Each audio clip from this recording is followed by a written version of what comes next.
Hey, what's up, everybody out there that's tuned in? It's your boy Nuncio, and I am sitting here after a pretty cool day of going out with my family and just enjoying life.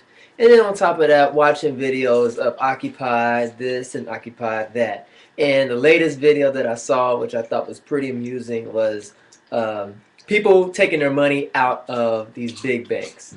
And I thought it was pretty cool. And I I bank at U.S. Bank, and that is one of the big banks. I think they said they are number six, the sixth biggest bank in America, something of that nature. But it's originated here in Cincinnati. I found out over the weekend too, which I thought was pretty cool. But um, I have not withdrawn my money out of my savings or my checkings because I ain't got no money up in there worth withdrawing out. I'm not saying it to be funny, but at the same time I am, because it's like if I'm not even part of the middle class. I am like the lower middle class, like upper poor class, and I have to use every dime that I get just to be able to make it and to be able to live an okay life. So it's like I can't even for real save or even take pride in saying like, oh yeah, I saved like $100 out of this past previous paycheck, because the truth is I haven't. And the truth is that I gotta stack up on paychecks just to be able to make rent. So there's my withdrawal right there. And sidebar, uh, the thing about Occupy Cincinnati, in my opinion, I think it has died down, which is kind of sad. At first, it was like hundreds, then it was like thousands of people, and then all of a sudden, it was like nothing. They sent the police through, they busted them up, and it was like it was a done deal, and they haven't really been the same since. So I've been asking a question. Um, who is the leader? Who's going to be the leader of this whole Occupy movement? And I keep seeing people saying like, oh, it's no leader. It's everybody putting in their voice or their opinion. And I'm thinking to myself like, that's no different from the government that we pretty much have set up, minus all of the the lobbying and big corporate dollars trying to get behind specific politicians to push their agenda to make more money. Um, it almost kind of seems to me that if everybody was to occupy like on a count of three, then we would pretty much be where we are at today, but just minus all these big businesses and stuff like that. So I don't know. I don't know. I just think that it's a cool movement. I like it. I wish I could really be a big part of it, but I haven't yet to make that decision. So in the meantime, I just kind of just plot my buttons in front of the YouTube screen, and I just kind of watch everything unfold, and that's what's up. So for all the occupiers that are out there, keep up the good work. Hopefully, I can find myself at a Occupy event before it dies down. And also, too, I don't know, for many people out there who are biblically literate, or yeah, I guess biblically literate, um, like in the Bible and in Revelations, maybe somebody out there can break the code or be able to shed a little light on the situation. But they said there's going to be a new world order, and everybody's talking about this new world order, whether they are in church or not in church, whether they know of the Bible or not. Everybody's talking about this whole new world order. And to my understanding, when I was coming up in church, the new world order meant one thing, and that was one corporation in which they controlled the way that you ate, and that means everything to a person. I mean, if you don't eat, then you will die. And they said that you got to take this mark of the beast, and if you didn't, then you would not eat. You couldn't. They said you couldn't buy, sell, and that pretty much means you can't eat. And I think that also means you can't really have a place of residence neither. Um, because they are talking about eliminating money. And if the economy is this bad worldwide, then you almost have to sit back and kind of like scratch your head and think to yourself, like, hmm, the Great Depression happened in the 30s, the early 30s, and that was just America.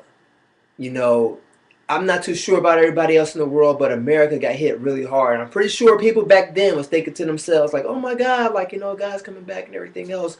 But everybody worldwide wasn't included. But this time around, you have the whole world included.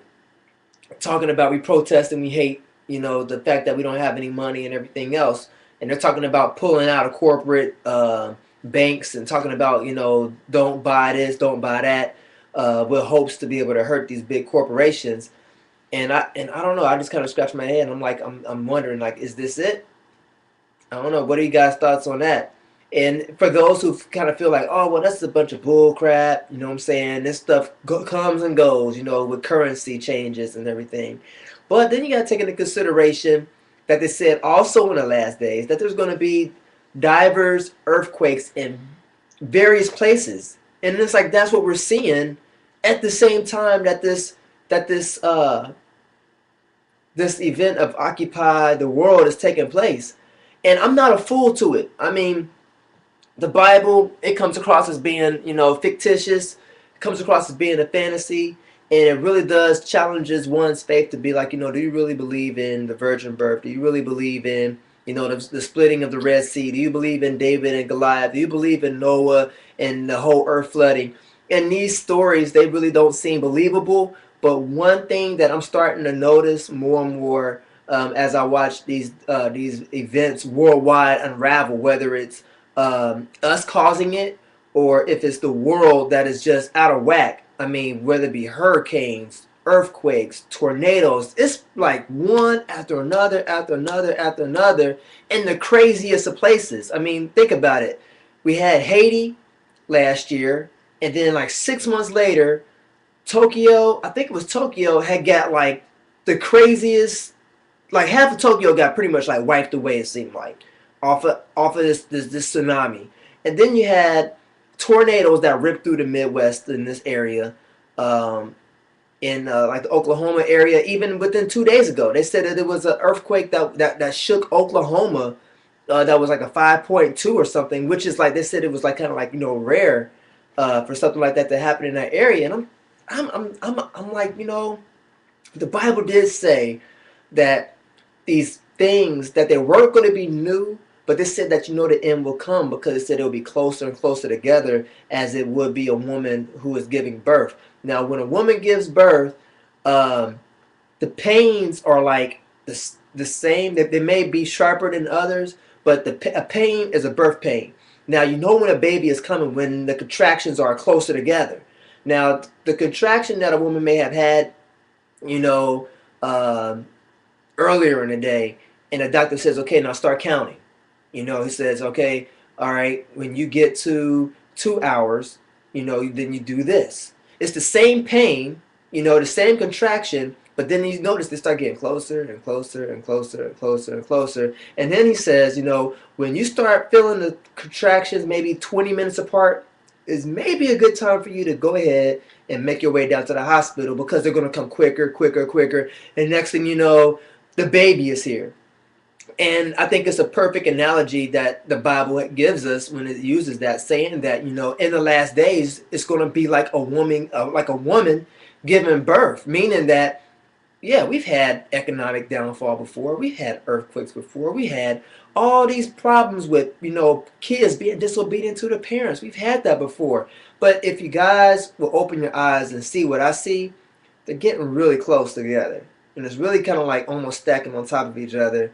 And he said, or the Bible, I should say, said that when you start to see these things happen, prepare yourself and get ready. So what are your thoughts on that? With Occupy Cincinnati, Occupy Wall Street, Occupy Portland, Occupy Oakland, all these different places that are occupied, even worldwide, in Australia, which blows my mind because I'm thinking to myself, nothing happens in Australia, but lo and behold, they're over there protesting. People over there in China, And China don't play. You think you're gonna take a stand? They're gonna blow your brains off, blow your head off, or lock you up somewhere. But they go over there protesting. People over there in Europe, which is like the regular thing for them to do. When they don't like their government, they go out there and they riot. So that's nothing new to them. And then you had Egypt, which started this whole riot, and nothing new. It's just kind of ironic that you're thinking to yourself, Babylon, Egypt, and it's like, Then all of a sudden, it's to start to trickle, and it's like Egypt. They did their thing. They overturned their government. Now they're trying to, rebuild. Libya, they went ahead and overturned their government, and they're rebuilding. Europe is doing the same thing, and here we are in America. We're trying to do the same thing too. And I don't know. Maybe it's just me. Maybe it's because of the way that I was raised and I was in church practically all my life and heard these stories all my life. Maybe I'm just biased. Maybe I'm just one-sided. But I can't help but see when I look at the book of Revelation, I'm like, this is just too dead on. And for this book, this Bible, to allegedly be 2,000 years old, these people who wrote that are not around today. And they had to be some special people to be able to write a book that was so complex, filled with so many riddles, and to be able to come to a point to where they are almost nailing it. You would almost have to think to yourself, okay, discredit the other 65 books. But the book of Revelation, I'm living it.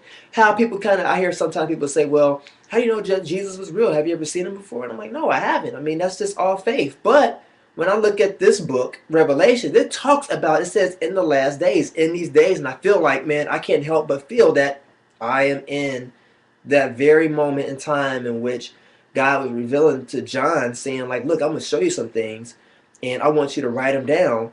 But he did the best that he could write, do the best that he could to explain what he saw. Because I'm pretty sure if he saw the way that we communicate now today, a computer, and he's never seen his technology before, and he's seeing all this type of stuff, seeing buildings that are like, shooting up, touching the sky, and, instead of seeing chariots and, being pulled by horses, he's seeing, cars being rolled down the street and stuff. I'm pretty sure his brain was probably thinking to himself, like, this is like, I can't describe this. I'm going to just write the best that I can. And therefore, the book of Revelation just comes out being like this big mystery, like, a woman dressed in arrayed in purple and sitting on a beast and all this other type of stuff. I mean, I've heard people say that the internet is the beast, and I heard that the woman is, America. All of these different theories, but he saw something, and they kind of resemble a lot of what I see today and what's going on. So, I know I rambled on too long, so I'm going to just cut it off right here, and you guys can leave your comments at the bottom. I appreciate you guys listening in. And also, too, what I'm saying, this is my opinion. This is not like gospel. This isn't saying like, that I know it all or I have the scoop or anything. I'm just sharing, a part of me, in hopes that you guys would share a part too. Because if you guys bring up a good point or have something good to say, I would love to hear it and possibly learn from it. So with that being said, I am going to hit the stop button with saying peace in, y'all, and confusion out.